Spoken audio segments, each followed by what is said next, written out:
All right, and we're live. How is everyone doing out there today? How are you all? Let me know, as always, if everything sounds good, if you need any more or less of anything. I can see that my stream over on YouTube is buffering on my other screen, so let me know if you guys have got a clear stream over there. I can see a few people in the chat already. House of Maximus is making himself a cuppa to get things started. And Musician's Dessert is here as well. Hey, how's it going? Thanks for stopping by. So yeah, how is everyone tonight? Like I said, let me know how the audio is. Let me know if you need more or less of anything. And yeah, I think we're good to go. As always, let me know what you guys want to talk about as well. It's another open book today. We can talk about whatever you guys want this week. And yes, first try this week. No weird driver or graphics card issues this week that I know of. So yeah, so far so good. I think I'm not going to say anything too soon, but I think we might be off to a bit of a smoother start than we were last week. All my drivers are up to date this week. So yeah, like I said, not really anything planned again this week, just another live hangout. So anything you guys want to chat about, throw that in the chat box. I've had a question over on socials about delay pedals, so that's going to be one of the things we talk about on tonight's stream as well. I've got a couple of delay pedals to hand to talk about some questions I had on delay. Yeah, so like I said, anything you guys want to talk about, you know what to do. So I'm just getting the live stream up on my phone as well, so I can check the Facebook comments stream as they come through. Peter Grant, evening all, hope you're well. Audio sounds good. Hey Peter, how's it going? Good to see you here as always. So this week, you guys might have seen a new demo went up on the channel yesterday of the Jupiter Effects Catastrophe, which I've been threatening to make a demo of for the last few weeks now. So that's finally gone live. We've talked about that pedal a couple of times on some of the recent live streams. I mentioned it last week and I think very briefly the week before. That is a really cool pedal, so if you guys get a chance, go check that demo out. Just another one of those really cool pedals that Chris over at Jupiter Effects is making. It's a really cool sort of Marshall in a box on one side, coupled with an octave up on the other side, but it's not an octave fuzz.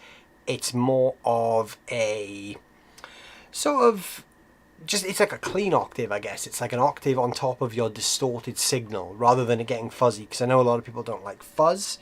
So it's quite a nice medium because you get that clean octave sound that kind of sits on top of an overdriven sound. When I dug into the pedal a lot more, and I know when we talked about it on the live stream, I was just kind of, you know, playing it by feel and kind of trying to figure out what it does. But I did find out retrospectively that it's sort of Marshall voiced. So yeah, it kind of works as like a sort of JCM-ish kind of vibe, and then you chuck an octave on top of that. Let me know how the stream quality is for you guys, because I'm having some weird issues my end, but I don't know, that might just be my internet connection and it might all appear clear for you guys, but let me know. Delay pedals later. Yes, Peter, we are going to be talking about delay pedals. I've got a few to hand.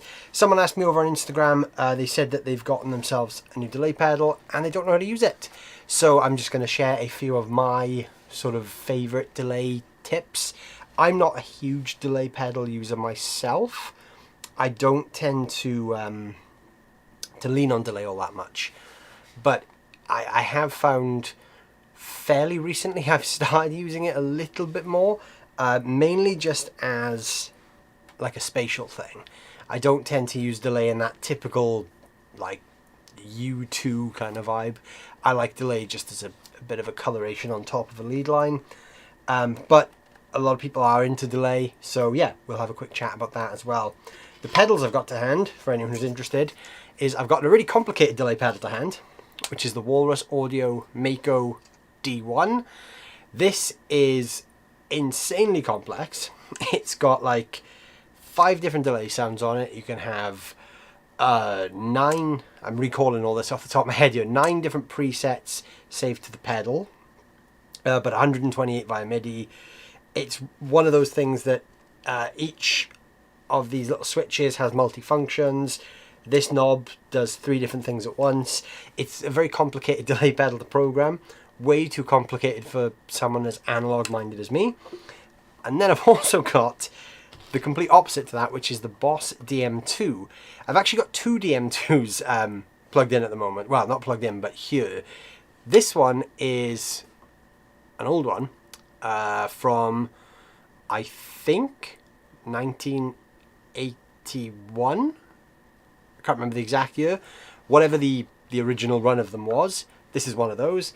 And I've also got, which is currently plugged in, I'll just grab that to show you, the modern equivalent to that, which is the new DM2, which is the Wazacraft one.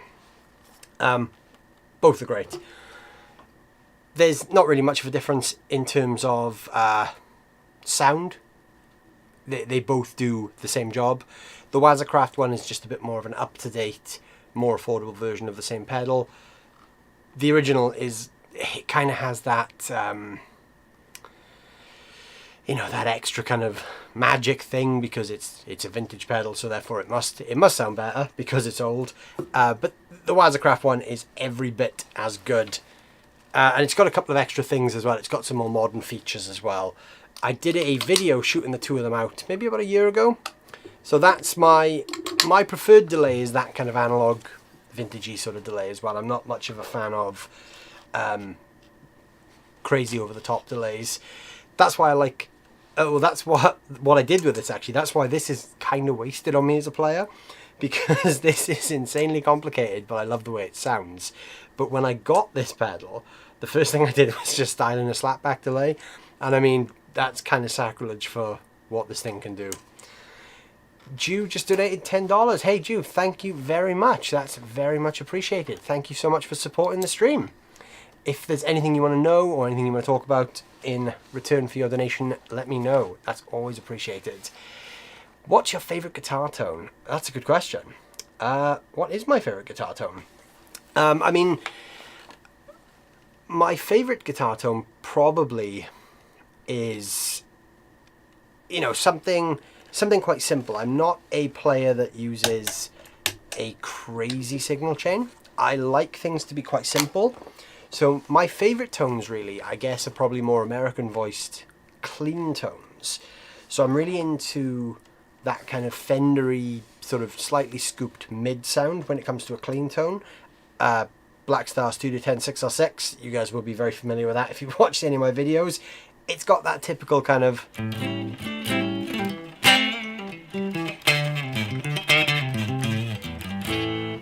It's scooped, but it's nice and clean.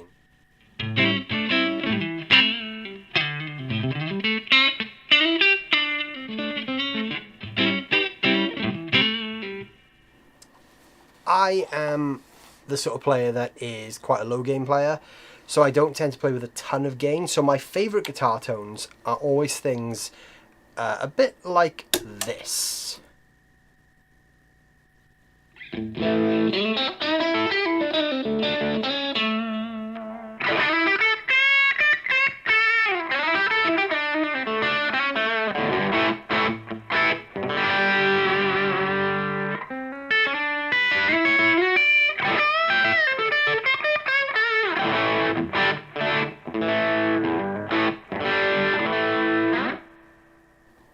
The drive you're hearing is the Red 7 Alchemy overdrive that we talked about last week as well.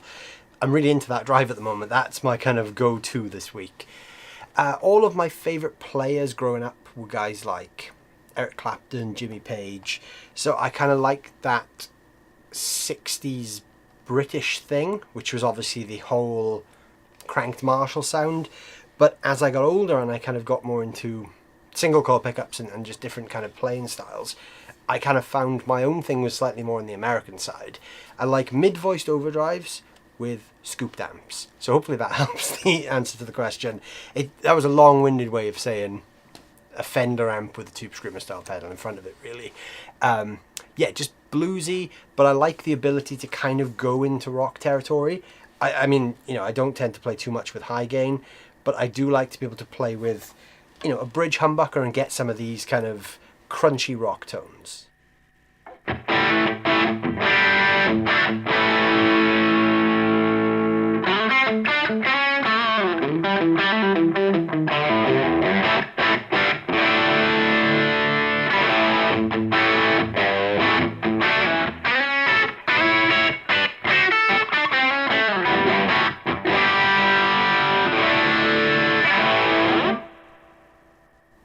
I don't really tend to take the game too much further than that kind of level. That's my my sort of preferred sound. Even though I am wearing a Metallica t-shirt today, which would imply high gain, but I don't actually play with much high gain myself. I do enjoy playing high gain from time to time. In the demo I was just telling you guys about the Jupiter Effects Catastrophe, I did push some of the high gain limits of that pedal, and I did have fun, but it's not my go-to sound. I love that tone. I'm kind of the same way as well. Yeah, I just think for me, I like the, you know, the lower gain, bit more clarity in the sound. It's just a personal thing, really, isn't it? For every player, every player's kind of got their own thing that they really like, and for me, it's definitely more on the lower gain side. I kind of feel a bit clumsy when I play with too much gain, and yeah, it's funny because growing up, obviously, I was into the 60s and 70s stuff, and then I got into 80s stuff. I mean, you know, I always talk about my love of all things 80s in videos. And growing up, I loved Van Halen, still do. And when I was younger, I was convinced that one of my favourite amps was going to be the 5150 because it's Van Halen. And I remember the day I tried a 5150, I absolutely hated it. A friend of mine had when he brought it over. He sounded great when he played it, and I sounded terrible. So I just, at that point, I kind of thought, okay, high gain is not for me. It's not my thing. I'm definitely going to stick to my kind of cranked 10 watt sort of Fendery voiced amps. I've got a carbon copy on the way. Nice, that's a really good delay. Which one are you getting? Because there's the original one, there's the bright one, which I'm quite interested in trying that one, because it's, the original one is really cool. It's kind of the standard for MXR delays. But the bright one is the same thing with a little bit of extra top end. And they also have that newer one now. Is it the Carbon Copy Plus or Deluxe? There's the one that's obviously it's the same thing, but it's got like a tap tempo and all that other kind of stuff as well. Who was a big inspiration growing up? I've had quite a few big inspirations in my kind of guitar journey. It all stemmed from when I first got into music. I was kind of brought up around a lot of classic rock stuff. So my dad was always into Eric Clapton, Deep Purple, you know, The Who, Jimi Hendrix, Led Zeppelin, all those kind of great 60s and 70s British kind of rock bands, and some of the American stuff, like obviously I mentioned Hendrix. So I was brought up around a lot of that stuff. So early on, I was obsessed with Clapton. To this day, one of my favourite albums is still the first Eric Clapton and the Blues Breakers album, or John Mayall and the Blues Breakers album, I should say, with Eric Clapton. That still got some of my favourite guitar parts. You know, things like Stepping Out.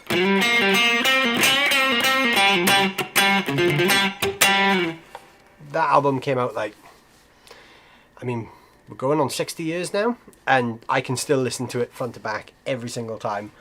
I got into like Cream, so the other 60s Clapton stuff, Hendrix, Zeppelin, as I said, and then I sort of went down this other rabbit hole of the 1980s, and that was the other big inspiration for me. So my whole thing is a cross between blues and 80s hair metal. So I got into bands like Poison and LA Guns and Rat and those kind of big LA bands from the 80s, and then bands like Iron Maiden as well. So there's a couple of kind of big moments in terms of inspiration, but it all kind of centers around, you know, rock, 80s rock and blues. So yeah, lots of inspirations, but probably the first big one, probably Eric Clapton. He was the first kind of, wow, that's kind of what I want to do as a guitar player. That or Jimmy Page. What about Van Hagar? I love Van Hagar. I have no shame in admitting that. I think the Sammy Hagar era of Van Halen was great. A lot of people would disagree, but I like it. I like both eras, but I think you have to take them as different things. The problem I think Sammy got when he first joined the band was that everyone wanted him to be David Lee Roth, and they're completely different guys. So Van Hagar, I love. It's 80s, it's cheesy, it's kind of a little bit more over the top, but you can't really dispute those early David Lee Roth albums with Van Halen as well. But yeah, big fan of Van Hagar. Talking of Van Halen, did you see Dave Lee, Jason Newsted, Joe Satriani, and Van Halen's bro are doing a tribute tour? I thought it was rumor. I saw a few things posted on socials, but I wasn't sure if it was real or not. Because again, it's one of those topics that so many people have said they're going to do something for Eddie. It'd be cool if it comes off. Interesting lineup. Obviously David Lee Roth and Alex Van Halen are obviously part of that, but Jason Newsted's a bit of an interesting one. I wouldn't have imagined him playing Van Halen stuff, but that could be quite cool. And you've got the original carbon copy. Good choice. Metataro, hello and good evening. How's it going? Good to see you here. So yeah, that would be interesting though. Van Halen tribute tour. I mean, I'm going to take a stab in the dark and say that's not going to come to the UK, because nothing good ever comes to the UK. Bands just don't tour here, which is a shame. Van Hagar, Eddie's tone got fat. It did, yeah. I guess it's a sort of testament to the technology of guitar as well, because obviously when we're talking about 70s Van Halen, that's a plexi that Eddie kind of modded himself, and then by the time we get to the 80s, guitar tones had kind of become a bit more processed, and the whole system had become a bit more refined, guitar building, amp building, effects, and all that kind of integration. So yeah, the fatness of his tone was definitely there. Funnily enough, actually, we're going to be talking about delay pedals in a little bit, and delay was actually a big thing with Eddie's tone. Now, he used an analog delay quite a lot, and I'm just going to try and dial in a sort of typical kind of thing that he might have done. He would use a really short slapback to kind of create almost like a reverb effect. You can hear it a lot on the first Van Halen album. It's this kind of thing.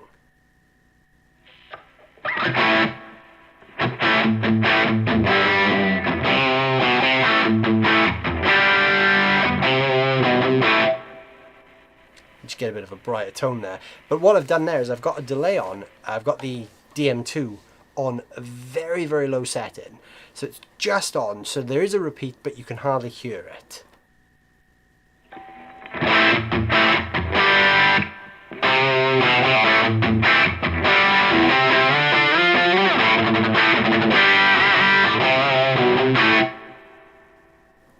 So delay was actually a big part of Eddie's thing as well. He used some kind of, I think it was like a tape echo, I guess, and just on a really short, really kind of fast setting, just to kind of create this ambient space behind his guitar.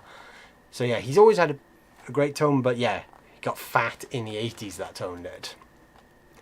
I agree with all of your views. Both were groundbreaking sounds. They were, yeah. I mean, you did have to take them both as different things. I think the problem was when people lean too hard into the whole, he's not David Lee Roth thing. It's like any band. When any band changes their singer, it becomes a divisive topic for fans, because fans always want the classics. But yeah, they were different bands. Did you hear about Taylor Hawkins? Yes, I did. That was very sad. I was never the biggest Foo Fighters fan. I like some of their more recent records. I never really got into a lot of their older stuff. But yeah, what a great drummer. And yeah, very sad to hear that, because obviously, 50 is way too young for that kind of thing. Apparently Dave is confirmed. Okay, interesting. I will keep an eye out for that then. I say that as if they're going to tour the UK, but they're not going to. But it would be cool. I would like to see some iteration of someone from Van Halen at some point. But yeah, I'm pretty sure that's not going to come over this side of the Atlantic, is it? Thanks, I'm fine. Hope you are too. I'm very good, thank you, Metataro. I'm very good. Just having a busy week as always, but yes, I am good. That's why I've got the carbon. I'm making an Eddie Cross Zakk Wylde board. That's an interesting crossover there. That would be two kind of tonal extremes there, where you've got Eddie Van Halen and Zakk Wylde. Lots of pinch harmonics, but with a nice slapback delay going on as well. It was one of the Boss digital delays he used. Probably, I mean, obviously I'm just guessing here, but probably like the DM, the DD3 would be one of the first ones. So I wouldn't be surprised if Eddie had one of those on his board. And then obviously, yeah, I wouldn't be surprised if he'd kind of graduated onto the DD5 or the DD7 towards the end of his career as well. Boss stuff gets a lot of flack, but I mean, they've been around for 40-something years. You know, they're still Boss. They're still one of the biggest effects manufacturers in the world, regardless of how much people slate them. They still appear on, you know, touring guitar players' boards. I mean, this is a great delay. The DM2, this is a classic, and these go for silly money now on the resale market. And it's so simple. It's just a nice analog delay. Boss got a lot of things right. They've released a lot of classic pedals as well. You know, you've got things like the DS1, the OD1, the SD1, all those kind of classic Boss drive pedals. I've got the SD1. You can't see it, it's just out of shot actually. It's kind of great. It's one of the early kind of Tube Screamer vibe pedals. What a cool pedal, and you can pick them up for like 40-something pounds in the UK. It's like an essential drive pedal. Like if you need a good solid drive, you can always go onto Boss. And this doesn't really make a difference to my tone, but here on my desk I've got a Boss TU2, the tuner that I've had for literally 15 years, and it's been every single gig I've ever done all around the country. It's, you know, half the paint is missing and it's beaten, but it still tunes my guitar every day. And, you know, you can't really speak higher of a brand than buying something that's going to last, you know, as long as you need it to. I don't think you can break Boss pedals. People are butthurt about the David Lee Roth leaving, but it saved his life due to the alcoholism, and it resurrected his career for a good couple of albums. Do you mean David's career or Eddie's career? I will always stick up for that first David Lee Roth solo album, Yankee Rose.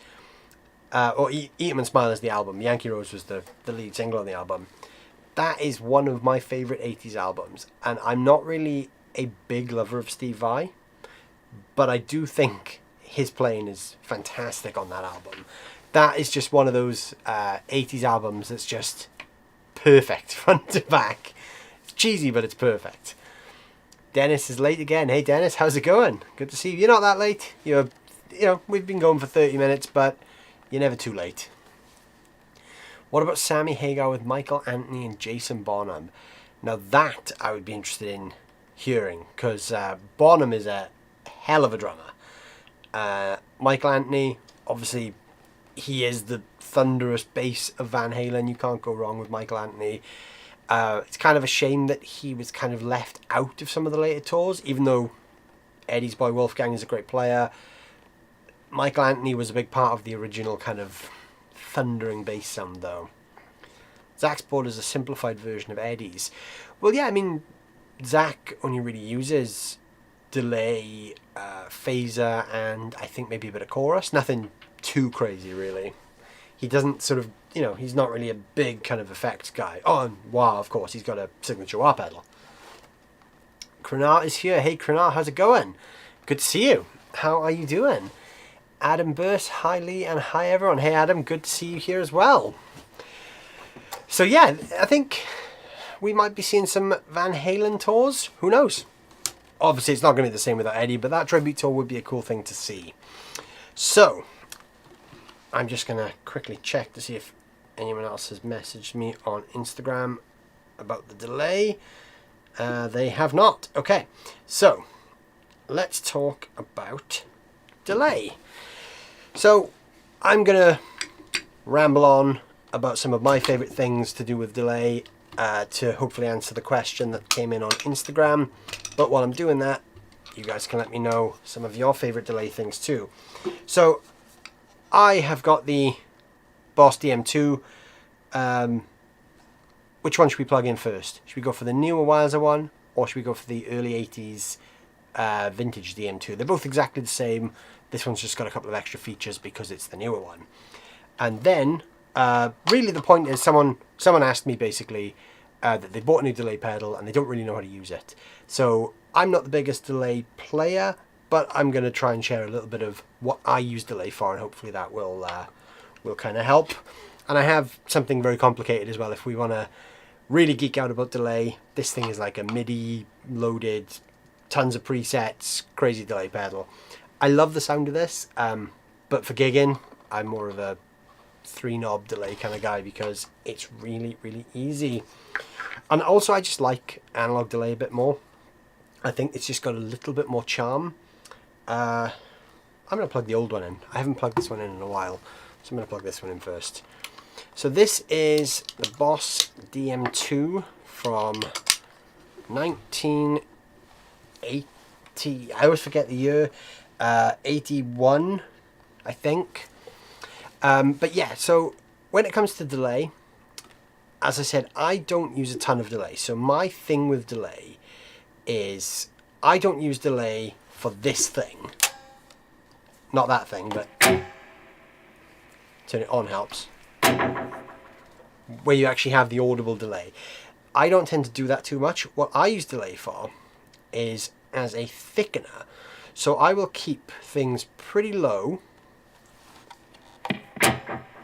Maybe even just like one repeat like that. And that way then when you play a lead line, so if I play a lick without the delay,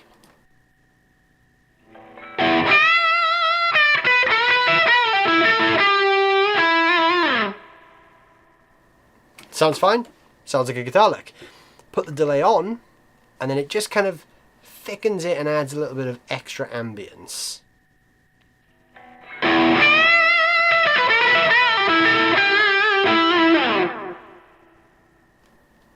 That really is my kind of delay thing. Low everything. So I'll use this one to explain because the settings are the same.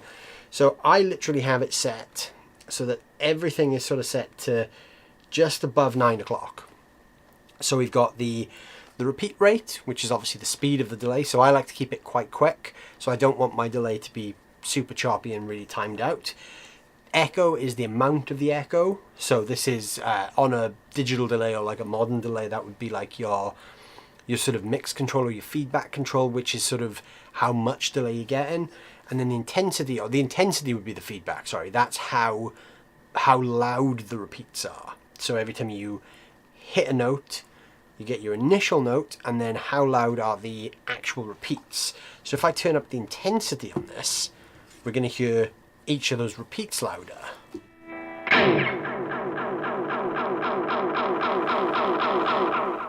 This is an analog delay, so when you set it at big extremes, it goes crazy. And that's the other thing I like about analog delay, is you can do this.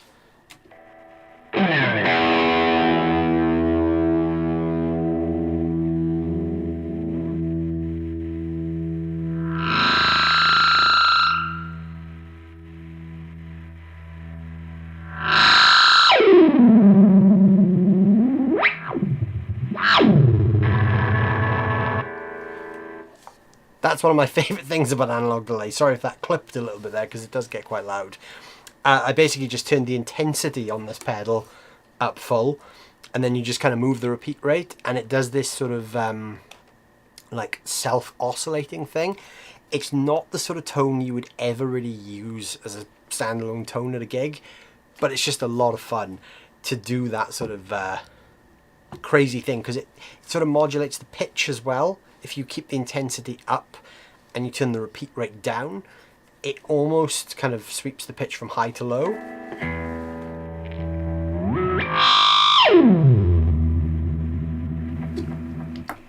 So yeah, that can be pretty fun. But as far as delay goes, like I said, I'm really just a sort of short, snappy,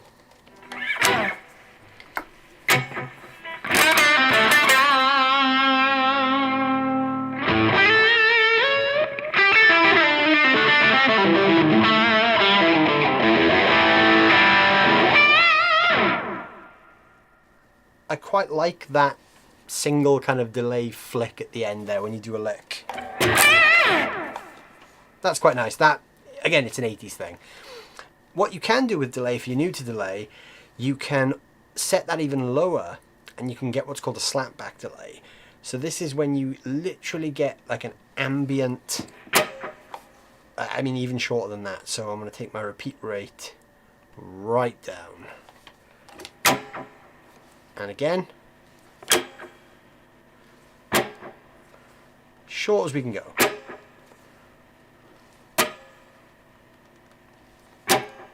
Okay, so this is kind of like a slapback. This works great on a clean tone. So I'm going to go clean, single coil. And what you get when you do a slapback kind of delay is you just get kind of like a reverb. It's like a cross between like delay and reverb. This is a nice kind of thing if you're playing like bluesy stuff.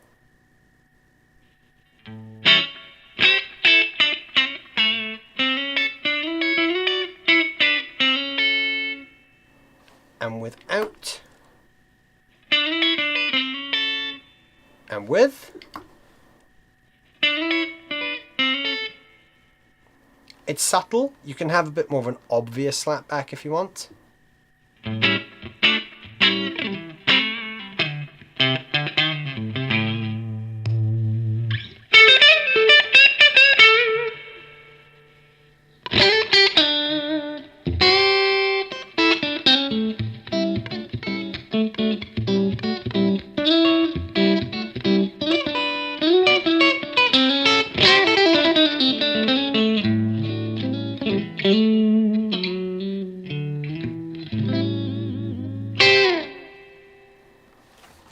That's a nice way to use delay as well if you're new to delay and you don't really know what to do. Slapback or a low delay kind of sound for lead lines. Obviously you can go more extreme with delay. The DM2 doesn't really do the kind of you know, time synchronized delay thing as well because it's analog. If you want to get into time synchronized delay, you know, if you're into players like the Edge, and obviously this obviously all depends on what type of delay pedal you bought, you need something a bit more complex like this. So this is a way more complex delay. With this one we literally have 3 options and it's analog. This is digital, so I can do way more. I can control different types of delay, but also I can time sync this with a tap tempo switch. So what that means is if the song is going a certain tempo, I can tap the delay repeats to match the song. So I can't even remember what I would have preset this to last time I used it. So this isn't the kind of the easiest delay to tweak on the fly. This to me is kind of a delay that you need to spend a bit of time with. So I've got quite a short delay there. Let me get a digital delay with some quite long repeats. So those are quite long. This has like a sort of decay thing on as well. I want this to be quite clean. Modern.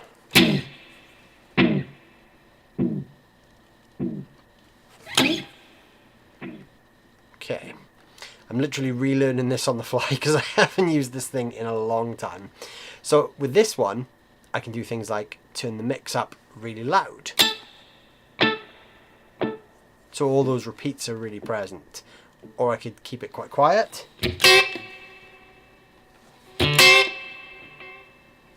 Then it kind of acts almost more as a, more of like an ambient kind of thing.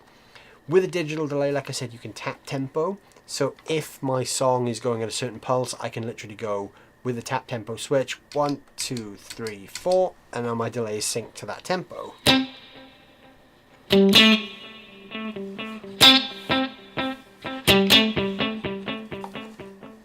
Obviously I've got it set there with some really long repeats.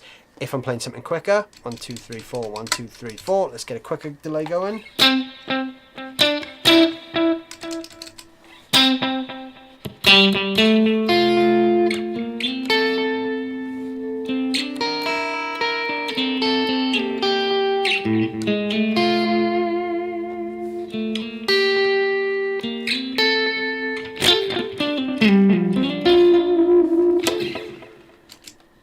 And then obviously you can time sync it a bit more. I am really bad at time sync and delay, so I will preface everything I just did there with that. I'm not good with digital effects. I can kind of spend time and tweak it and get it to do what I want, but I'm really bad at doing those things on the fly because I don't really use them that much in that way.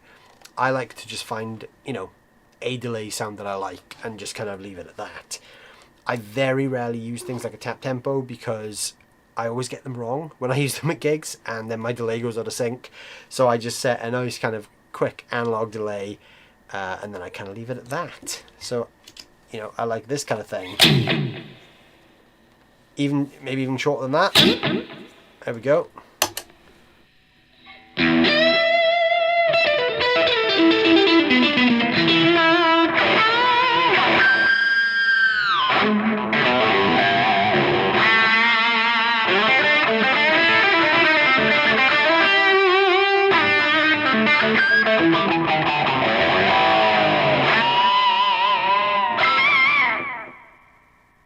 There we go, there's some 80s noodling with a bit of delay.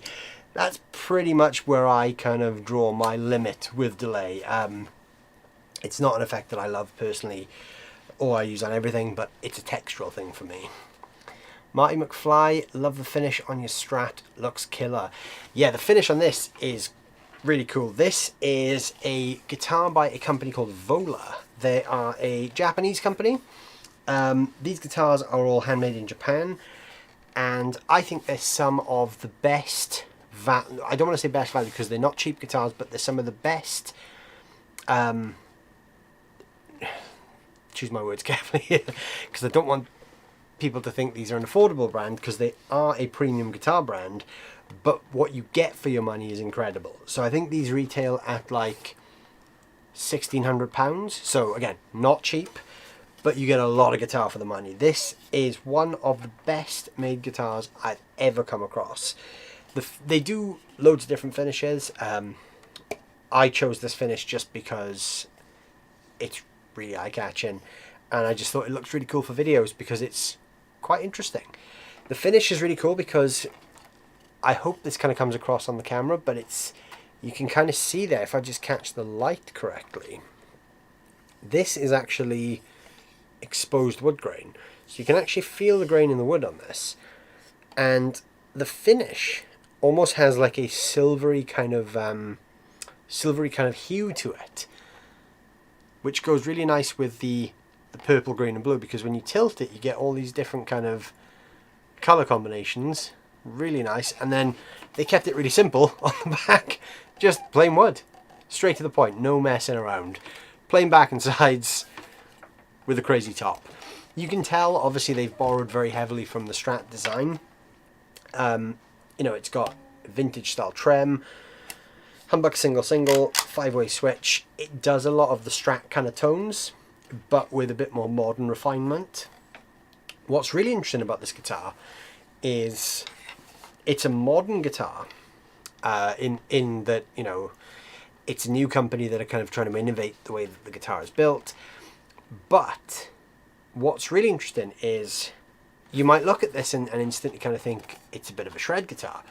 The necks on these things are absolutely massive, and that heel joint is insanely big. It's bigger than a conventional Strat heel joint. This is actually a version 1 of this guitar. It's called an Oz. They have since changed this. The neck is slightly slimmer, and this is a bit more of a thinner joint with a bit more of an angle to it now. This is one of the first runs of the guitars that they did with a massive neck joint, I actually like that. I quite like the big neck joint. I mean, I grew up playing Les Pauls, so, you know, this is still pretty slim to my hands. But it's nice because it kind of feels robust, and even though it looks like it's a really high gain guitar, they wind their own pickups. So their pickups are actually really sparkly. If you play it completely clean, especially on some of the in-between positions like the neck and middle at the same time.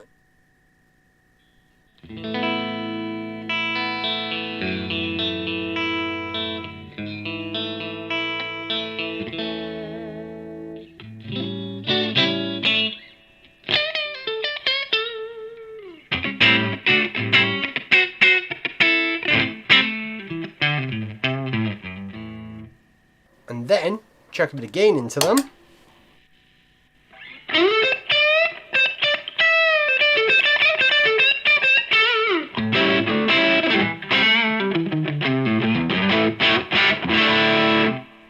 See, they're still quite bright and quite sparkly, and then that bridge pickup has just got a little bit of kick. It's not super high gain.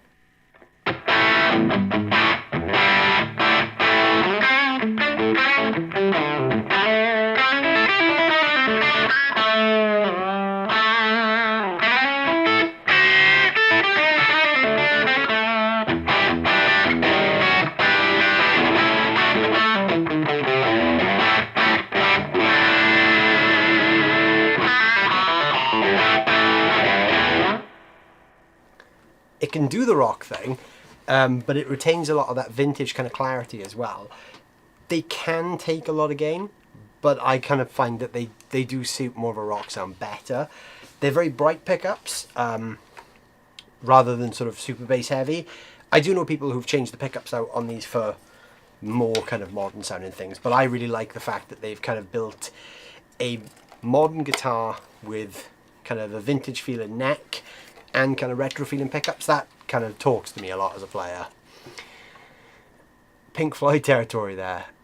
Yeah, I guess there's a lot of that kind of swirly delay stuff there going on with Pink Floyd as well. Do you know, Pink Floyd are one of those bands I've never really dug into that much. And I know that's probably a terrible thing to say as a guitar player, but I've never spent a great deal of time digging into their catalogue, really. The prog thing kind of went over my head in a big way. I was never really that interested in all that stuff. But Dave Gilmour's a great guitar player, though. Is that the delay at the beginning of Magic Carpet Ride from Steppenwolf, or is that something else? It wasn't intended to be, but it might have sounded a bit like it. I don't know. It was, to me, really, it was just kind of a generic sort of slapback tone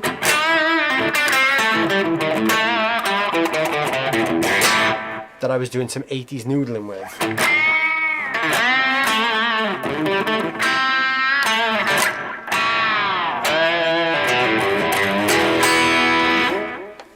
So maybe there's a bit of the Steppenwolf thing in there. I like delays that do that kind of like distorted decay thing, like you can hear with that.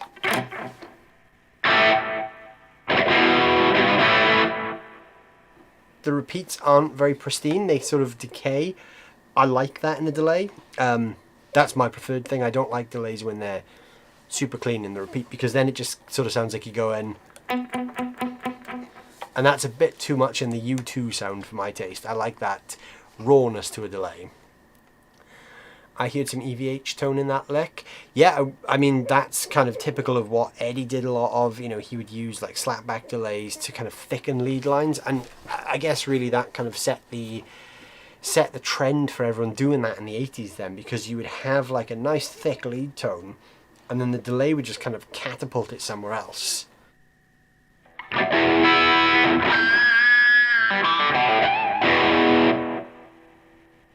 And without delay.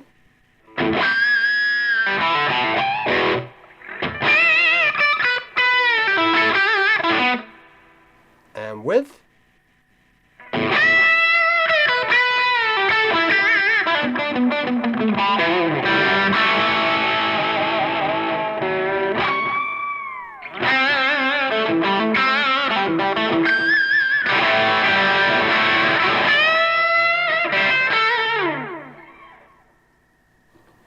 delay to me is kind of like reverb. It just makes everything a little bit more fun. It's not the sort of thing you use all the time, but when you do use it, it's a lot of fun to use. That's an awesome looking guitar. Looks like a real good rocker. It is a real good rocker, but it's also very versatile. I was just talking about the pickups and obviously saying how kind of crisp these pickups are. I actually used this on a bunch of gigs last year where I was pretty much playing the whole show just doing funk stuff, and this does not look like the type of guitar you take to a funk gig, but the pickups had such a specific sound to them that I just thought it's just the perfect guitar for that kind of thing, because they're really snappy, but they've got this nice kind of, there's not too much lows and there's not too much highs. They're really balanced pickups. So if you're just kind of sitting on sort of choppy funk chords all night, it works really well.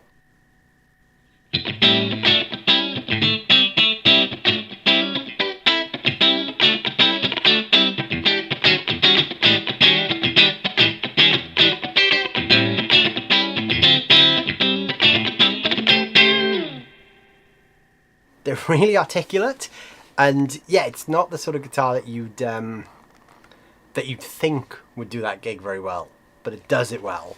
That's one of the things I like about this guitar, is it's kind of a dark horse. It's not as one trick as it looks. And I think Vola are a really cool brand. They are definitely worth checking out if you're looking for guitars that are a little bit different to the norm. I think these guys are definitely worth checking out. They're all made in Japan, like I said. They do have a USA custom shop for some of their, you know, super high-end stuff. But to be honest, the features they offer from the regular Japanese line, sort of, you know, you'd be hard-pressed to find anything you could better by going custom shop. Even though their custom shop stuff is insanely good as well. These are a brand that I only kind of discovered really through going to 42 Gear Street, because Henning Pauly had some of these in his studio, in this exact color actually, and I tried his one and I just loved it, so I had to get one. I like this trem too, vintage trem, non-lock-in. It's a Goto trem, but you can really go to town on it, and it stays in tune, which not a lot of non-lock-in trems are very good at these days. Those help, lock-in tuners. But yeah, really versatile guitar. If you're looking for like a super Strat that does the Strat thing as well as the heavy thing, these guys are definitely worth checking out. Nuno made a rock guitar sound funky. He did. Nuno did make a rock guitar sound funky. Nuno can make anything sound funky though, because he is not human. And happy birthday as well, by the way, Joe. Good to see you on here. Thanks for jumping on and tuning in. Hope you're having a good birthday, by the way. Yeah, Nuno, though, is just on another level. His signature guitar is another one of those kind of sleeper guitars, because you've inspired me to grab mine now. His guitar is another one of those kind of sleeper guitars where you look at it and you think, that's a super Strat. 2 humbuckers, Floyd Rose, you know. But it does, put some drive on, it does the rock thing.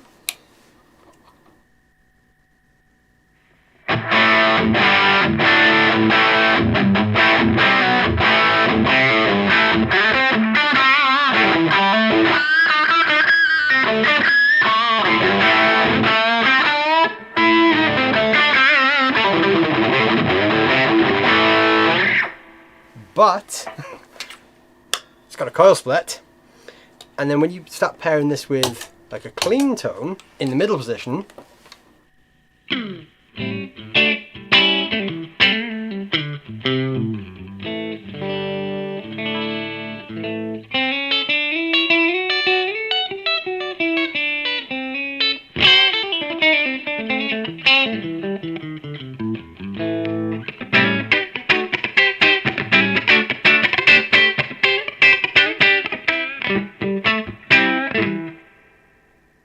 all of a sudden you kind of unlock 1,000 new tones that you don't expect to get from something that looks like this. Yeah, Nuno really nailed this guitar design. These are really cool. He's just one of those guitar players though that just gets it right all the time. Even though he can do the shred thing, he never plays anything that you don't need to play. He's always so articulate with how he plays. You know, like he's always got the notes are always super clear, and he's just got such a good control over his rhythmic stuff as well. Even when he's playing with drive, he still manages to make it funky. I'm a big fan of his kind of playing style, and just, yeah, him as a player in general. I think it would fit in for funk with all the colours going on. Yeah, I guess you're right there. It's funky, isn't it? You know, it's a little bit out there to look at. What size block is in the guitar? Block as in trem block? I don't know. It's not a conventional looking one. I mean, obviously you can't see because there's a back plate on, but I'm sort of peering through the back plate. It's kind of angled forward slightly. It's a Goto trem. If that helps. I think they probably have their own kind of block design. It's a good weight of a trem, as in like it's a heavy duty trem. So it's not one of those kind of super thin alloy blocks. But I don't actually know what the block is made from in that one. That's going to take me down a rabbit hole, I think, and I'm going to have to find that one out. But they use Goto trems. I will jump onto the Vola website now and see if I can tell you what trem they do use. That is assuming that they've not changed the guitar. So what I have is the Oz ROA, ROA being roasted maple, so you can get this guitar without the roasted maple neck as well.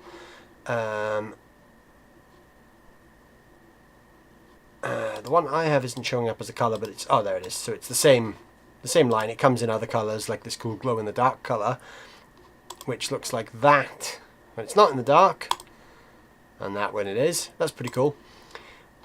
So where are the specs?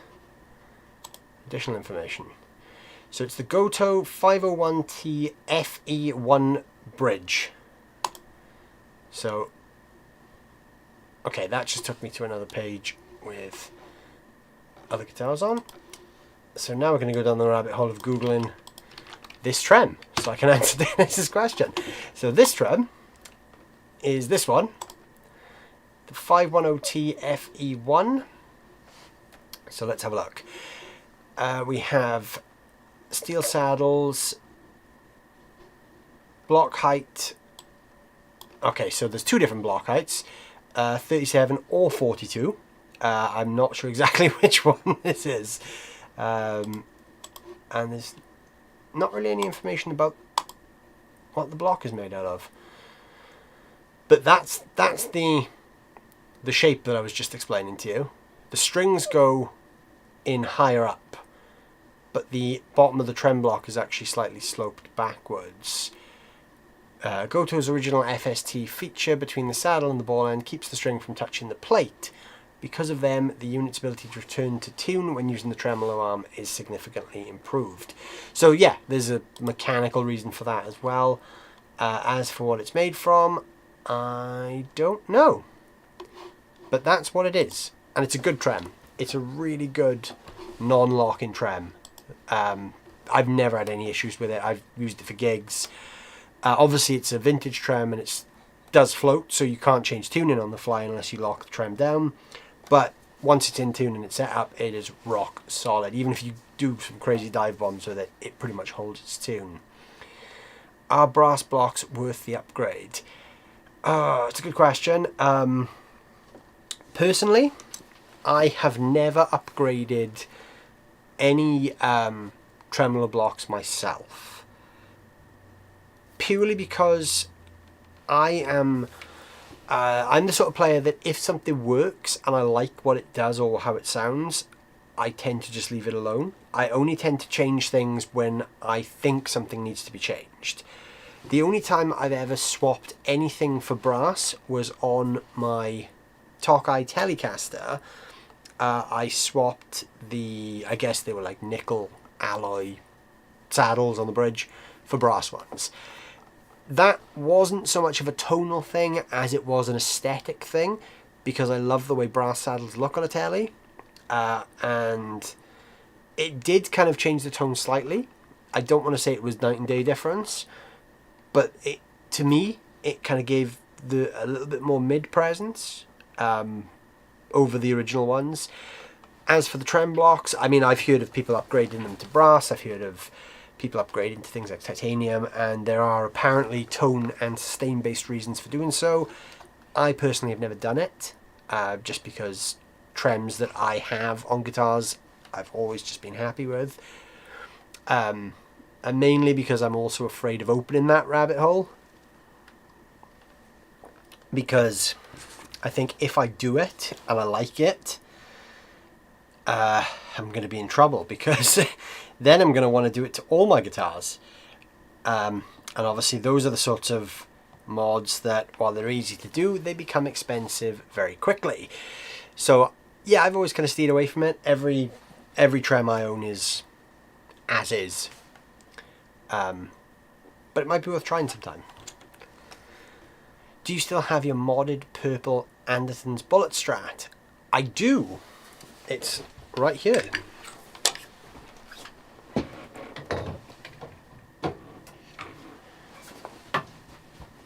This is, I have no idea if this is in tune. This is a real budget line Squire bullet. I think these are like £150 new. Very, very affordable guitars. And this particular one is a limited edition colour that Anderton's did. It's like a metallic purple. This guitar, I did a short video series on, where I did a series of upgrades to it to basically see how far I could push modding a guitar. So the only things that are original on this from buying it new is the wood. So the neck, the body, and the bridge on this is actually the original bridge, because when I was buying other parts for it, being a bullet strat, it's got a slightly thinner body. So any conventional Fender trem or Fender style Strat trem would stick out the back. So I was going to block it anyway, as I've done here, 5 screws, and it's bolted all the way down. This does have one of those really cheap, thin zinc trem blocks. Not the best, but you know, it does the job. I did want to change it, but the body depth makes it really difficult to do so. And I could only find one company that would do the right size trem block without going down the custom road, and it would have basically cost me more money to ship it from the US than what the part would have cost me, so it wasn't worth doing. But yeah, basically with this guitar, it's a £150 guitar, and I changed everything. So new pickups, new pots, new switch, I put lock and tuners on it, I put a new nut on it, I gave it a entire overhaul. I redid the frets. They're the original frets, but I filed them down with some steel wool to get rid of all the grit. I've given it a proper setup. I actually use this guitar now for pickup demos because it's really easy to swap pickups in and out of. Currently, there's a set of, what is in this at the moment? Tone Hatch Texas style pickups. Sounds really good.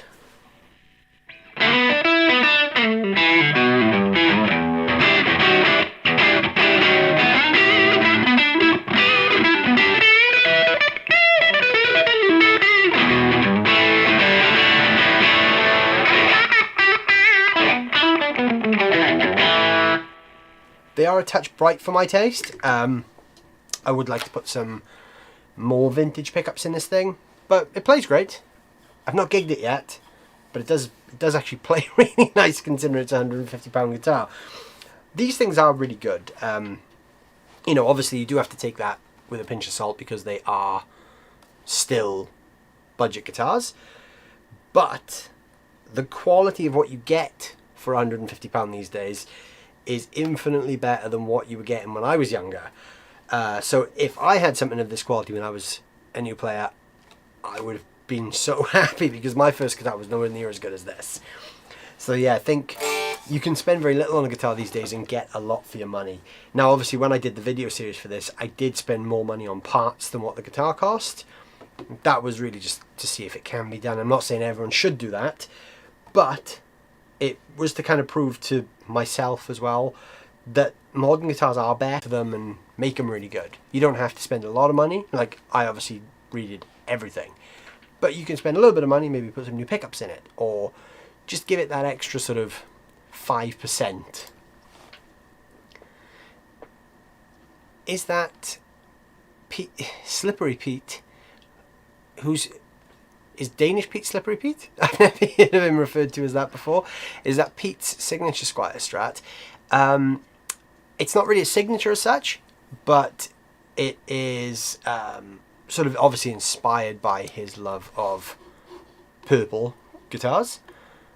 They never marketed it as a Danish Pete signature though, but yeah, Pete was kind of the big inspiration behind this colour though. Just lost the feed, just me. I don't know, Quicksilver. Did anyone else lose the feed as well? It's still showing up on my end. Has anyone else had any problems with the feed? Let me know. As far as I can see, we're all still good though. Apologies for being late. What did I miss? You missed. I just realised I just read all your messages backwards there as well, Quicksilver. I actually started from the end and worked my way back. What did I miss? We talked about delay pedals, how people can start to use delay. We talked a lot about Van Halen and some other things. My Vola Oz guitar, we talked about that briefly. Sounds great and the colour's nice. Yeah, the colour's great on this thing. I love that it's like a metallic purple as well. Again, it doesn't show up that great on the live stream, but there's almost like a glitter flake to this. Very subtle, but it is really nice. It kind of looks blue in some lights. You have to look at it at the right angle to get the full kind of purple. But yeah, it's really cool colour. They did a good job with this. I would like to gig test this at some point, because I'm quite confident that it would be good enough to gig, especially with all the work I've done to it. But I just haven't had the chance yet. Well, not that I haven't had the chance, I just haven't done it. Have you got any scallop necks? I got one just before Christmas and I was expecting it to feel massively different, but it wasn't a huge difference in feel. I don't own any scallop necks. I've played scallop neck guitars, and yeah, it doesn't feel like night and day different. But it's probably not the sort of thing I'm probably not going to rush out and get one myself. Because I also like really high action on guitars, and high action and scallop necks don't really go hand in hand. I suppose playing with the action as high as I do, it's kind of scalloped anyway.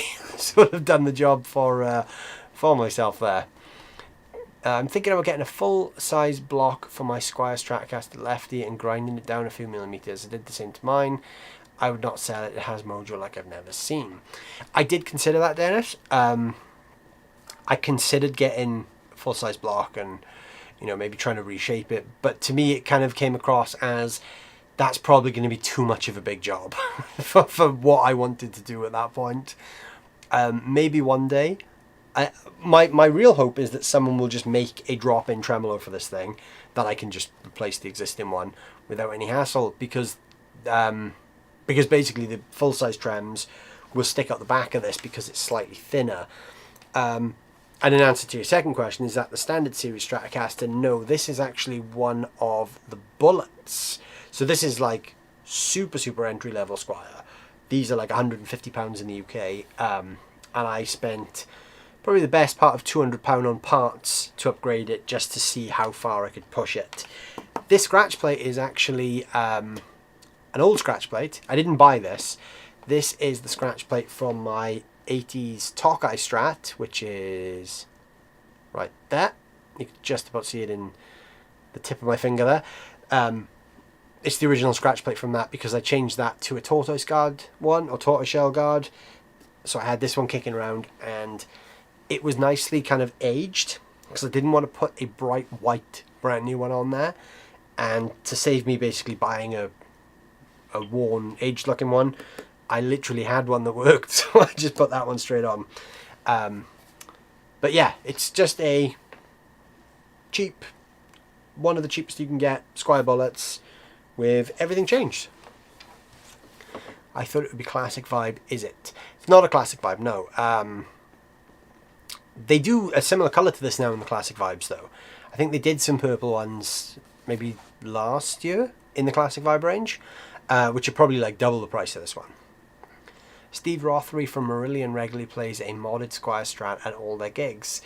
I actually saw recently as well, one of the guys, is it Mike Rutherford from Genesis, has been playing live on the current Genesis tour with stock bullet strats, allegedly stock. He's been saying that he's literally bought some Squire bullet strats for like 150 quid, and he's playing them on arena stages with Genesis. I would probably put money on the fact that his tech has probably set them up and given them a fret dress before they made their way onto that stage. I wouldn't be surprised if, you know, things like the tuners had been changed. But yeah, Mike Rutherford from Genesis is also apparently using cheap bullet strats unmodded. So yeah, I think that's the interesting thing though. If a guitar feels good, you know, it doesn't really matter how much it costs or what this says. I think if you can look past what's written here and you just enjoy a guitar for the way it feels, you're onto a winner. Some of my favourite guitars are actually not expensive guitars at all. Most of the guitars I would take out to gig with are guitars that are kind of relatively affordable or mid-priced instruments, because you don't need to spend £2,000 on a guitar these days, because the quality of what you get is just so much better now than it used to be. I've got the Purple Squire Bullet Telly I've modded to death. It's currently got a Seymour Duncan dimebucker in the bridge and a kill switch. Not very traditional. Yeah, that's definitely not traditional, but it sounds really cool. I wanted one of the Tellys. I couldn't get one. Hence why I got the Strat. The Telly was really cool looking as well. The one thing that kind of happened, and I guess it always happens these days, is that people were selling them on for silly money on the resale market. If one came up for pretty much what they were new, which was like, I think like £160, I'd probably buy one. But I'm not going to go paying like £300-400 that people have been selling them for. But I would like to eventually get one of those just because. And also, if this is as good as it is, I'm pretty certain that the Tellys are probably pretty good too. There are blocks out there that are made for Squire guitars. Yeah, there are, but the problem is, it depends what Squire you have. So if you have a classic vibe Squire or a standard series Squire, the body depth is the same size as Fender. The Bullet series is like 2mm thinner, and that's where it becomes a problem, because all of the regular size trems would stick out of the back of here by about 2 or 3 millimeters. So if you don't have the back cover on, it's not really a problem. You just have to contend with the fact that this will stick out a little bit more. But if you do have the back cover on, you won't be able to get it back on because it will be putting pressure on this point here. So yeah, that's the only reason I've not changed the trem on this one, purely because it will be sticking out the back. But if you were using a classic vibe or a standard series, a regular kind of aftermarket trem would work fine. I'm pretty sure they're the same size anyway. Did you hear Kirk Hammett's single off his new solo EP? Wasn't what I was expecting, very cinematic. I've not listened to it yet. I've seen a few people talk about it online, but I haven't actually sat down and heard it myself. I think even Goto makes some 32 or 33mm blocks. I will investigate. The only problem is I don't really want to go spending like huge money on a trem block. If I can get one for a good price, then maybe I'll swap it out. But yeah, I don't really want to end up spending the same amount of money that the guitar cost on a tremolo system. That was my other thing as well. That was the whole reason I did find a company that did a drop-in USA spec, but in the bullet size. But it was going to cost me like £70 for the tremolo and about $90 to ship it from the States, and that's where I was like, it's going to cost me more for shipping, so I sort of decided against it. That's why I think I may just wait a little while. I don't think I've heard nothing but good when it comes to the Bullet Stratocaster. Yeah, I mean, it's surprisingly great. I remember when I first started playing, the bullet stuff was kind of seen as the real budget entry level stuff, and they weren't great guitars. But now, I don't know what they've done. I'm guessing it's probably the fact that these days, obviously, we as consumers are more aware of the process of guitar manufacturing. Therefore, we know companies can give us much better things for way less money. So we now expect that, which is a good thing because it means we can't be ripped off, basically. So I think when it comes to companies like Squier putting out bullet strats for the price they do, they know now the consumer market needs better quality. So they're offering better quality. And I think that is a testament. And I think we're only going to see this get better from here on in. I think in another 10 years' time, the standard of entry-level and budget guitars is going to be even better again. And I do think that companies like Harley Benton have helped that, because Harley Benton have entered the market and given you guitars that you can literally take out and play live with spec that you'd get on a guitar for £1,000, and it costs you £200. So I think that has obviously had a knock-on effect on what guys like Squier are doing, because they can't hide behind the name anymore. You can't just say, well, Fender make it, but it's their entry-level line. Now, because it's Fender's entry-level line, you expect it to be better, which I think is a good thing.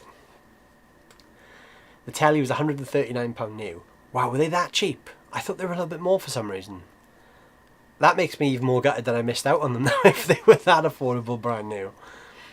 If it's just the trem block, then wood tone for sure. I think their bell brass block is £50 or so. The entire bridge would be over £100. Wood tone stuff is really good. I know a couple of guitar builders that use wood tone stuff on their guitars and they swear by it. So yeah, they're definitely making some cool stuff. I will need to do some more research. Admittedly, it was 2 years ago that I did this guitar project.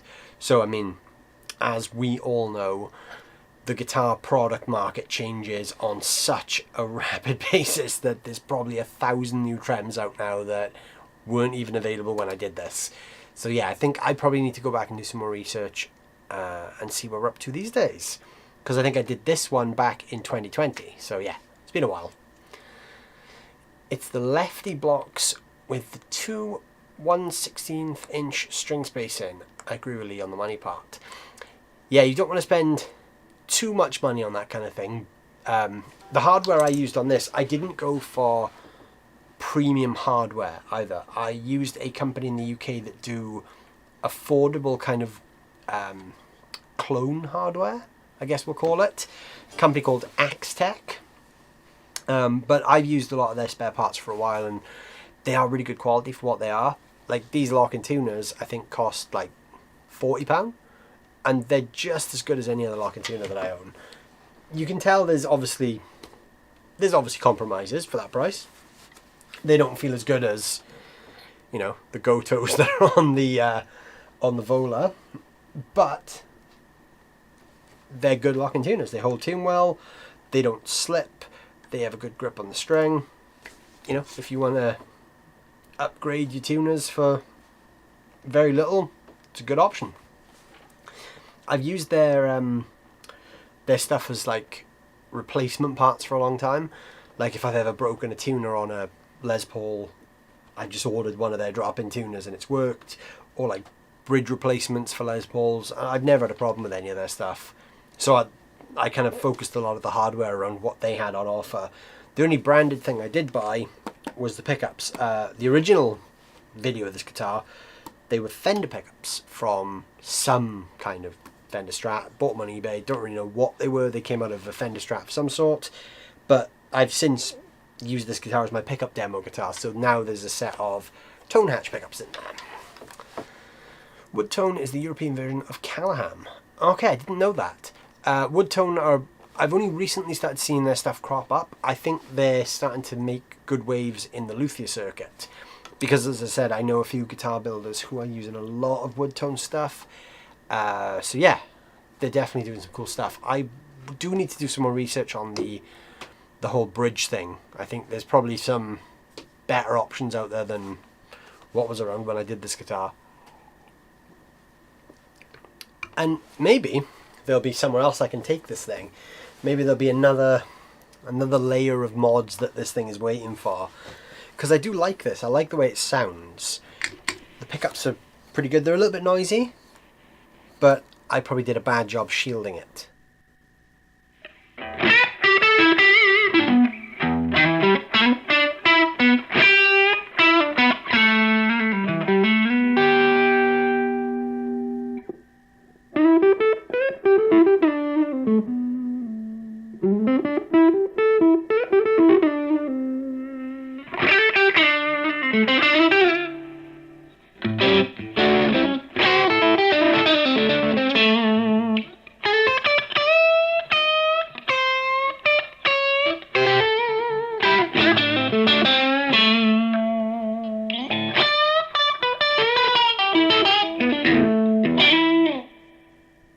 These pickups are really good at that kind of honky in-between thing without getting too boomy as well. So if you like those kind of Stevie Ray tones, it's a great option for that.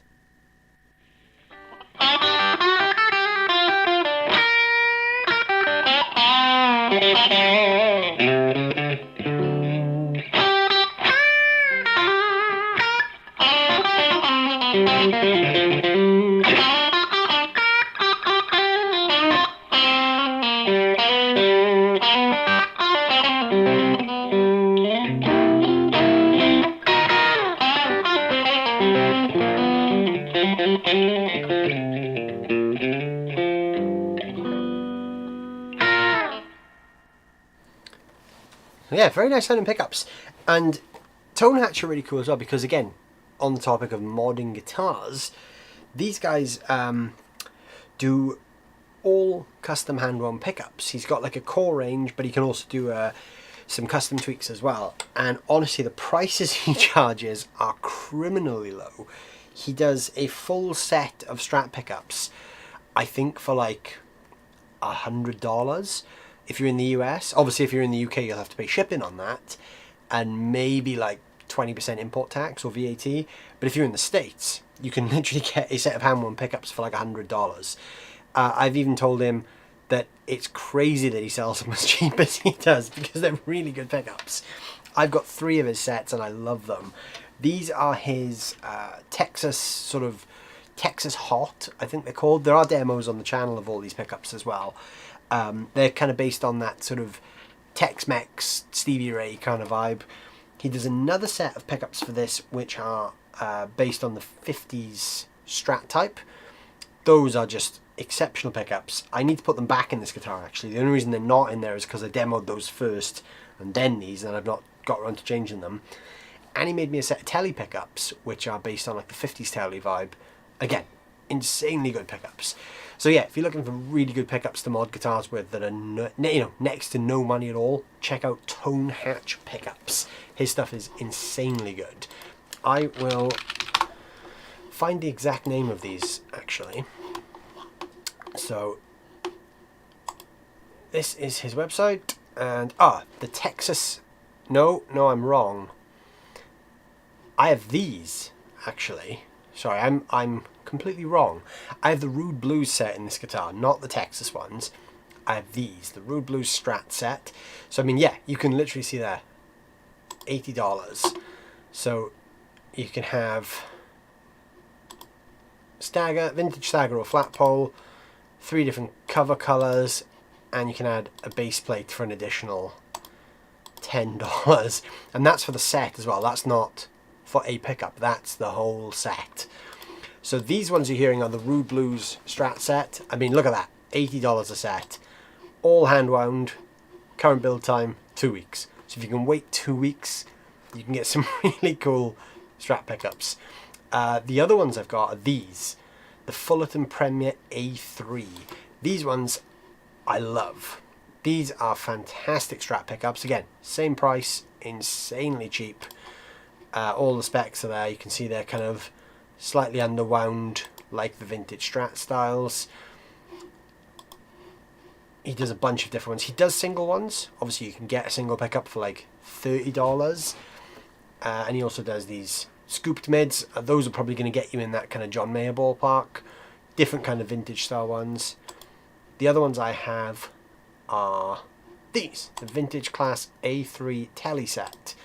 And those are $85 a set. Full price, $95. In the UK, that's like £70. It's next to no money at all. So yeah, that's what I'm using in this guitar though. Rude Blues Strat set. Great pickups and not a lot of money. I swear by the SSL 1 pickups, but they're like $100 a pickup. The SSLs are good. Those are really good Seymour Duncan pickups. I have some of the SSL 3s in a guitar. I really like them. They're not my favourite Strat pickups, but they are good. To me, they're a little bit lifeless in some frequencies. They sound great in a mix, but I kind of find in isolation they're just a little bit... I don't know, they just don't... They don't please me as much as other pickups do.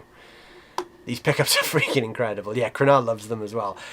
Crenard got a really cool P90 wound for his telly from Tone Hatch as well. So he does a lot of like extra stuff as well. So just because, you know, he's only advertising as Strat Telly and Jazzmaster pickups, he can do pretty much anything. So if you're looking for great pickups, go hit Adam up over at Tone Hatch.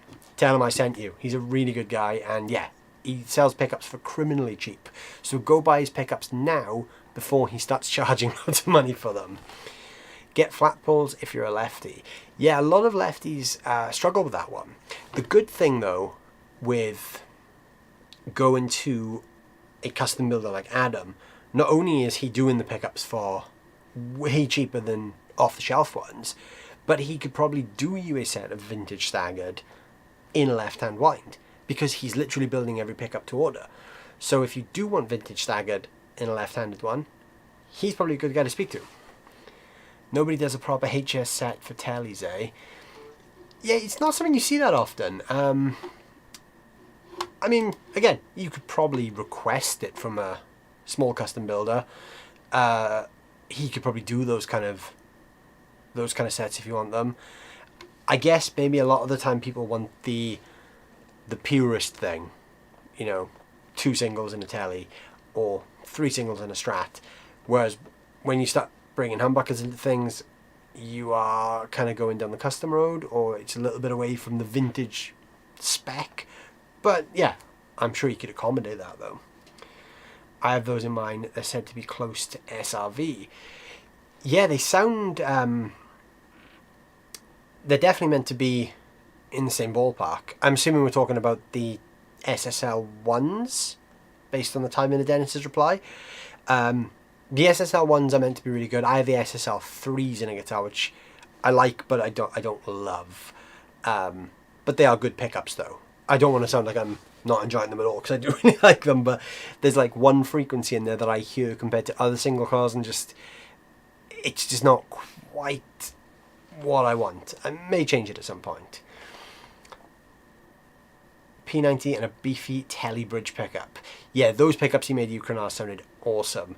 His P90 sounds really crisp, and the beefy telly bridge, I think, I can't remember now, but I think I got him to slightly overwind the bridge pickup in the telly set he made me as well. I'm pretty sure I did, because I wanted a 50s telly set, but with a bit more grunt, and I'm pretty sure he did do me a slight overwind in the bridge pickup. His Strat pickups are great as well though. I love his Strat pickups. The Rude Blues are a great set, but I personally loved the vintage style ones. I always forget the name of them. They are called the Fullerton Premier. So they're his kind of 50s Strat set. Those are really good pickups as well. Not sure if it makes a difference to you, EU and all that, but a good pickup guy in Europe is Q Pickups. Dude makes an awesome David Gilmour Black Strat set clone. Just wonderful. I've not heard of his pickups, but that sounds really cool. There's a lot of really good pickup builders at the moment. There's a lot of guys out there building really, really good pickups right now. And the pricing is getting super competitive as well. You're getting guys like good friends of mine, the guys at Radio Shop Pickups. They're literally based like 10 minutes away from me in South Wales. They make some fantastic pickups. You know, Strats, Tellies, P90s, you name it. They literally make anything. And then you've got, obviously, you're speaking highly of Q pickups. Who else have we got? We got Tone Hatch that I just talked about. Righteous Sound pickups are great. They're a US based builder. Pricey, but very, very good. You got Bare Knuckle in the UK. There's tons of them. The pickup market is insanely good right now. There's some really great stuff going on. But I will check out Q pickups. That sounds really interesting. Based in Croatia. Okay, that's interesting. I will definitely check his stuff out. I will check his stuff out right now. I'm going to Google his company this second and share it with you guys. So this is them, Q pickups. So let's have a look. So they do quite a good range of stuff. So let's look at Strat pickups. So, okay, so every link on the website takes me to the same page. It doesn't have any prices. They look good. They look well made. But I want to know how much they are. But that's cool though. It's always nice to see other pickup manufacturers around. But where can I buy their pickups? That's the... eBay. So he's selling his stuff on eBay at the moment. And he has none in his shop.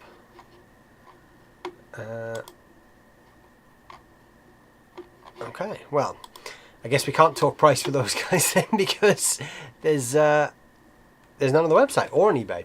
But they look good though. They look well made. That's the first hurdle, obviously. I will keep a watch on those guys and see what they're doing. Sells out of Reverb. Okay. I never check Reverb. It's one of those websites I should probably check it more. I'm going to Google them on, or not Google them on there, but I'm going to search them on there right now. I don't check Reverb as much as I should. Don't know why. Just one of those websites. Okay, so I have found him on Reverb, and his pickups are actually really affordable. So 50 style Strat set, £104 plus £10 shipping. So for you guys in the States, that's probably like $130 thereabouts. Pretty affordable. This is what I really like at the moment. This is going on quite a lot, where you're getting a lot of these boutique pickup builders, but they are literally offering you great sounding pickups that are handmade, but they're fitting them into these price points. It's crazy they're even able to do it, but it's really cool to see that, you know, we now have these affordable options there. You know, a set of PAF 58-59 style pickups, hand wound, £175. Can't really get much fairer than that, can you? And I think what's really cool is that a lot of these guys are coming in cheaper than the off-the-shelf stock brands. And the reason I find that quite interesting is because if you've got a small pickup builder who can build you a set of, you know, Strat pickups, vintage style, 60s style Strat pickups, and he can do that set for £100. Because he's hand winding those pickups, he can tweak the wind for you. I'm not saying all builders will do this, but it gives you the option of thinking about this. You might want a 60s set, but with a slightly different magnet, or maybe an overwind or something. And the chances are they could probably accommodate that for you for a little bit extra on top of their standard price. Whereas if you were to go to a big name brand and ask for that same spec, you'd be looking at 3 times the price. So not only do you get a pickup that's voiced to what you want, but you're supporting a small business at the same time. So it's kind of the best of both worlds. I had that experience with this guitar. So I think we had this one on the stream a few weeks ago. This is my Intune 1983 Tokai Gold Star, which is obviously Strat. And in this, I have a set of Righteous Sound, he calls them the Redwood set. But what I specified when he built me these was he asked me, he's another great builder, Righteous Sound pickups. They're not cheap, they are very pricey, but he is more of the, you know, he has designs that he makes, but then he does this whole customization thing. So when I got these pickups, he asked me what guitar they were going in, what the fretboard radius of the guitar was, what I play, what kind of music I play, what do I set my action like. He asked me a bunch of questions so he could fine-tune the pickups for the setup of the guitar, basically. So he built me these Redwood set, and I kind of specified to him that this guitar, I just wanted it to be like John Mayer. I was like, I want the 60s John Mayer, Stevie Ray Vaughan kind of vibe, but I want a little bit more punch in the bridge, because I don't like that super ice-picky bridge pickup. I want this to be a little bit more telly sounding, but without sounding like a telly bridge. So I think he overwound this slightly, or maybe underwound, to take some of the highs out.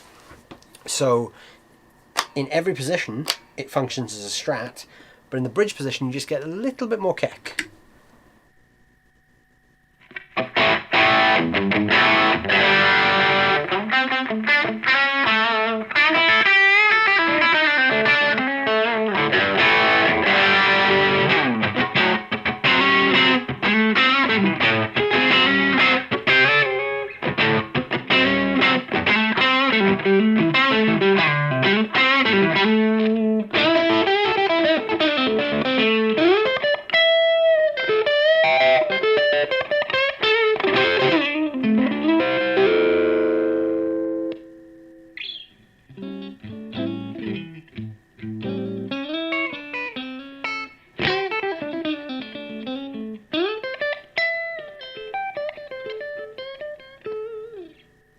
Now this is way darker than the purple Strat, because that was an intentional thing. I wanted this to be more of that kind of rounder 60s vintage thing.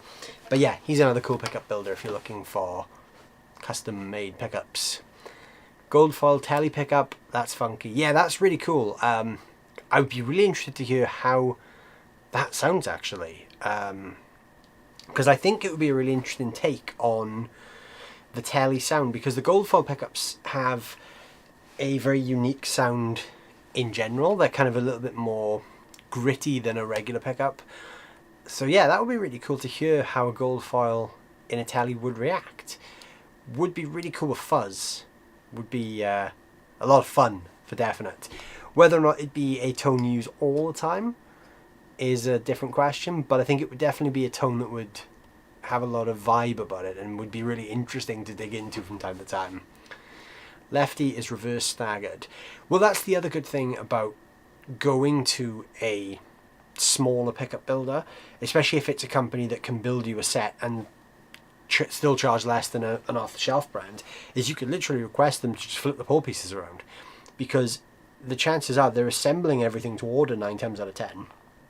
So all they've got to do is just put the pole pieces in a different orientation. So for them, it's actually a really easy mod. Whereas if you're going to buy a left-handed pickup that's been reverse staggered, that company's probably going to charge you a lot of money for it because it's different. Whereas the small builder will just see it as another job. So yeah, I think it's interesting, because you left-handed guys always get the worst deals with those kind of things, because companies will always charge you more because it's left-handed. It's almost seen as like a specialist thing, whereas really the idea of making a left-handed pickup is, on paper, really easy. You just do the same thing but backwards. Why they charge you double for it, I don't know. But yeah, maybe check out some of those guys, some of those small pickup builders. If you're looking for some cool pickups, hit up some of those guys. Q pickups, Tone Hatch, I recommend. Righteous Sound if you're looking to splurge a bit more and get a bit more kind of vintage correct, because he's a real stickler for that's how the pickups were made. Like, he built me a set of PAFs for one of my 335s, and it's so 60s that it's unbelievable. Like, he goes into the insane details. So yeah, check him out. There's some great builders out there. But yes, So I think we're at the top of the stream now, guys. So thank you all very much for hanging out this week. It's been a fun one. Lots of geeking out about delay pedals and pickups and all the other stuff. So yeah, thank you guys as always for hanging out. As always, keep checking back on the channel. There's plenty of new content coming. Plenty of stuff in the pipeline. The new guitar course is, I know I give you an update on this every week, but I'm like 70% of the way done now. So the end is in sight. I'm just getting started on the advanced tier now, and then I can relaunch the course, and maybe some of you guys can benefit from that and enjoy those videos as well. So yeah, lots of cool stuff coming up, so watch this space. Thank you guys for hanging out as always. I'll see you guys next week at the same time, 8 PM next Wednesday. As always, there's a bunch of links down below in the description where you guys can click some stuff, share the videos, support the channel, invite your friends, subscribe, give everything a thumbs up as well while you're at it. And I'll see you guys next week at the same time. Thank you as always. Have a good week.